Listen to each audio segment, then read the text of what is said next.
కుటుంబ పాలన జరగడం కొరకే కేసీఆర్ కొడుకు కేటీఆర్ని మంత్రి చేయడానికి, కవితను హరీష్ రావును సంతోష్ని వాడుకోవడానికి, చంద్రబాబు నాయుడు ఆయన కుటుంబ పాలన, లోకేష్, రాజశేఖర్ రెడ్డి, జగన్మోహన్ రెడ్డి ఆయన కుటుంబ పాలన, ఆర్ఎస్ఎస్ ఆయన కుటుంబ పాలన.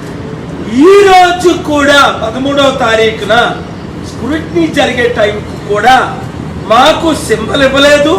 మా యాక్టివ్గా ఉన్న పార్టీని ఇన్యాక్టివ్ చేశారు కనుక రేపు తెలంగాణ హైకోర్టులో ఆనరబుల్ సిజే గారు ముందు ఇది ఉంది. లడఖ్కి ఏ విధంగా chief justice of India and supreme court judges ఇది ఎలక్షన్ రాంగ్, సింబల్ ఇవ్వలేదు అని మరలా నోటిఫికేషన్ ఇప్పించారో అదే ఇప్పిస్తారని నేను ఆశిస్తున్నాను. లేదు అంటే ఇంకా కూలి అయిపోయినట్టే.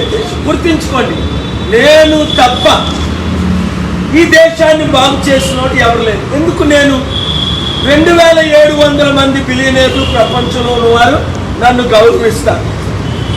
బిల్ గేట్స్ని ఇండియా తీసుకొచ్చాను, బిల్ క్లింటన్ని చంద్రబాబు గారికి పరిచయం చేశాను, పెద్దలందరినీ తీసుకొచ్చాను.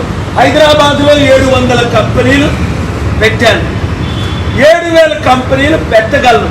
ప్రపంచంలో 747లో తిరిగి కోట్ల మందిని ఆదుకున్న ఏకైక వ్యక్తిని నేను.